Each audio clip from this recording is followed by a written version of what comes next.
Ini adalah pertemuan untuk seminar perpajakan kelas 7 Paka ya, kelas pagi ya. Kita akan membahas atau kita akan merangkum apa saja materi yang kita bahas dari pertemuan kedua sampai pertemuan ke-7 ya. Pertemuan pertama, waktu pertama kali kita membahas mengenai penelitian-penelitian di riset perpajakan ya. Sudah ada video pembelajarannya, silahkan nanti diakses kembali. Nah, setelah itu kita punya dua topik yang dibahas di dalam pertemuan kita sampai pertemuan ke-7. Topik yang pertama adalah mengenai kepatuhan wajib pajak, ya, yang kita mencakup orang pribadi maupun badan dalam skala yang lebih kecil, ya UKM. Kemudian yang kedua kita membahas mengenai tax avoidance atau penghindaran pajak. Nah, di pertemuan yang kedua atau di paper yang kedua, kita mendapatkan informasi seperti ini. Ya, ada paper yang kita bahas dari para Madhuhita dan Mustika Sari tahun 2018 untuk melihat bahwa ada faktor apa saja yang mempengaruhi kepatuhan dari si wajib pajak. Di sini adalah wajib pajak orang pribadi. Nah, dari hasil dari penelitian para Madhuhita ini, kita mendapatkan informasi bahwa ternyata kepatuhan wajib pajak itu memiliki efek positif ya. Kepada siapa atau dari mana efeknya? Dari persepsi terhadap penalti atau denda. Jadi semakin tinggi dendanya, justru kita menemukan bahwa wajib pajak itu semakin patuh untuk kasus dengan sampel di Surabaya. Yang kedua terkait dengan penegakan hukum ya. Jadi kalau makin tegas sanksi hukumnya terhadap para pelanggar pajak, maka di sini kepatuhan wajib pajak pun juga terbukti semakin meningkat. Begitu juga dengan tax treatment atau perlakuan untuk wajib pajak, maka kita dapat menemukan dan juga tax money hasilnya masih positif. Jadi semakin tinggi treatment yang diberikan, kemudian biaya untuk penagihan pajaknya juga semakin efisien, maka akan membuat taxpayer atau wajib pajak itu semakin patuh dalam melakukan kewajiban perpajakannya. Pada paper yang ketiga mengenai Naik dan Bananuka, di sini kita membahas mengenai penggunaan electronic tax system atau e-tax system. Nah, e-tax system di sini diberlakukan untuk contohnya di sini adalah Small Business Enterprises atau SBI atau UMKM, kebetulan contohnya di negara-negara Afrika, di mana adopsi penggunaan e-tax system ini akan dilihat efektivitasnya terhadap kepatuhan wajib pajak. Maksudnya seperti apa? Jadi penelitian ini pengen melihat apakah kalau aplikasi pelaporan perpajakan berbasis elektronik itu semakin meningkatkan kepatuhan atau tidak. Ya. Dari hasil kita menemukan bahwa secara parsial ternyata electronic tax system ini bisa menjadi mediasi atau sebagai mediator antara penggunaan kepatuhan tax system dengan kepatuhan wajib pajak. Jadi kalau sudah ada niat dari wajib pajaknya untuk melakukan kewajiban perpajakan, didukung dengan alat bantu secara elektronik, ternyata mempengaruhi dari kepatuhan si wajib pajak tersebut.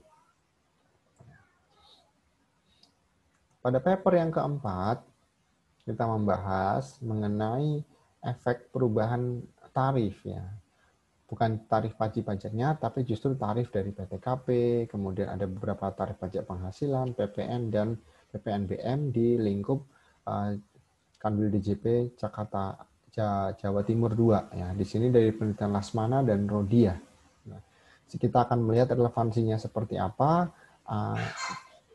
Pasal PPh yang diangkat di sini adalah pasal 21 dan juga pasal 25 dan 29. Nah, hasil yang didapat dari penelitian Lasmana dan Rodia menunjukkan bahwa sebetulnya tidak ada pengaruhnya untuk tahun 2013 sampai 2015 untuk PTKP-nya ya. Artinya perubahan PTKP tidak akan terlalu memberikan dampak karena kenaikannya juga tidak banyak, tidak signifikan. Nah, khusus untuk PPh 21 dia mengalami pertumbuhan memang penerimaan pajaknya. Tapi dalam kategori penelitian ini masih kategorinya slow atau rendah ya. Di mana mereka ada peningkatan penambahan bayar pajak tetapi dengan diiringi peningkatan dari nilai PTKP-nya. Kemudian untuk PP pasal 25 dan 29 yang cicilan pajak dan juga kurang bayar itu cukup meningkat. Ini menunjukkan bahwa memang ada kesadaran dari wajib pajak untuk mau menyisihkan atau mempersiapkan pembayaran pajak setiap bulan maupun setiap tahun. Karena 25 ini adalah SPT masa kan. Pada paper yang kelima, kalau kita mau lihat, kita sudah masuk ke kelompok tax avoidance, ya, 5, 6, dan 7. Penghindaran pajak yang pertama kita lihat adalah dari sisi internal control. Ya. Di sini penelitian BIMO dan teman-temannya, mereka akan melihat apakah ada efek internal control ya pada tax avoidance.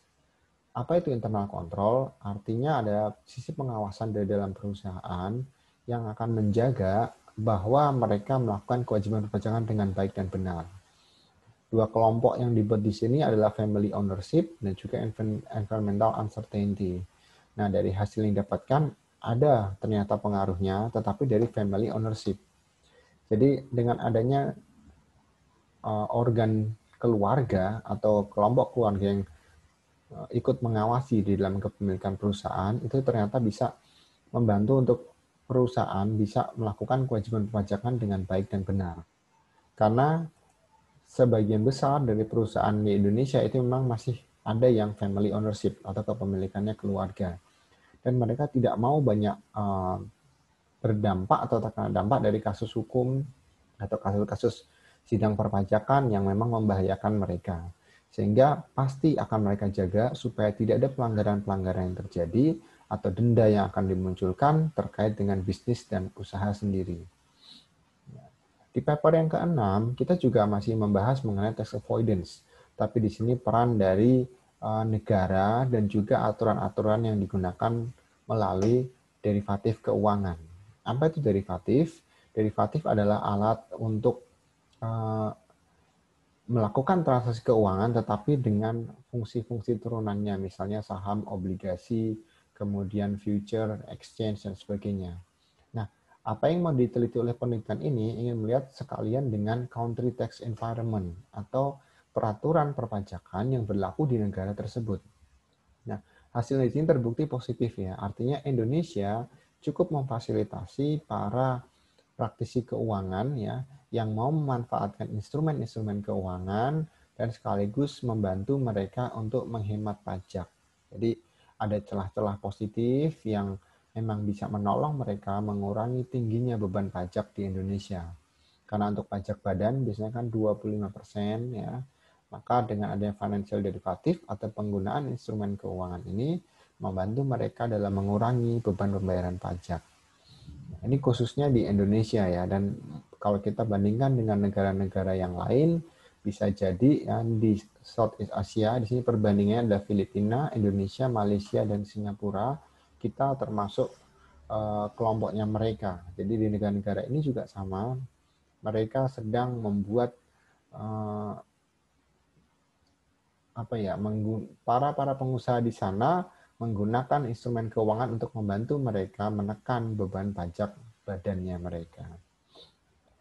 Dan pertemuan yang hari ini yang harusnya nanti kalian buat adalah mengenai efek dari GCG dan tax avoidance. Ya. Tax avoidance pada dasarnya itu adalah bentuk aplikasi untuk melakukan penghindaran perpajakan yang legal. Nah, otomatis secara logika GCG itu pasti berperan. Kenapa? Karena kalau tata kelolanya bagus, pasti untuk melakukan praktek tax avoidance itu juga akan rapi. Ya.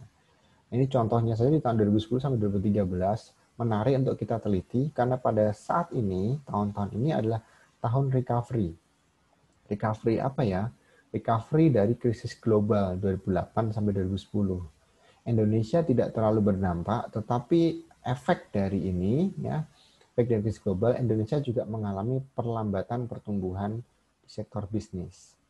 Nah, apa yang mau dilihat di sini adalah yang dinamakan ETR atau Effective Tax Rate. Dimana kalau perusahaan atau PPh badan itu kan tarifnya 25%, tapi sebetulnya perusahaan tidak mendapatkan real 25%. Ada tarif pajak efektif yang harus dibayarkan oleh mereka, ya, di antaranya adalah berkisar antara 20 sampai 25% dengan beberapa pengurangan yang diizinkan. Nah, Sampel-sampel yang ada di sini adalah perusahaan manufaktur saja, dan terbukti bahwa peran komite audit yang menjadi bagian dari good corporate governance itu berpengaruh positif terhadap tax avoidance.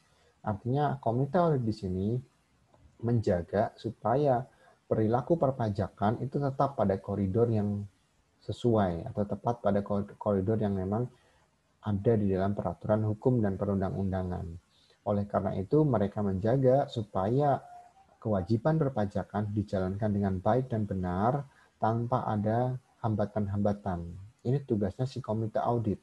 Sedangkan elemen-elemen lain dari GCG, misalnya eksekutif, kemudian perusahaan, aset perusahaan, kemudian kepemilikan, komision, dan sebagainya, mereka mempengaruhi tetapi secara bersama-sama, artinya secara individual tidak ada. Ya. Itu semua berawal dari kinerja perusahaan. Kalau kinerja perusahaannya sama-sama baik, ya, maka di sini menunjukkan bahwa tata kelolanya juga baik dan mereka bisa melakukan tax avoidance dengan berbagai macam pertimbangan karena mereka punya administrasi yang sudah cukup baik. Oke, itu yang bisa saya rangkum untuk paper 2 sampai paper 7. Ada yang mau ditanyakan sebelum kita mulai diskusi untuk hari ini?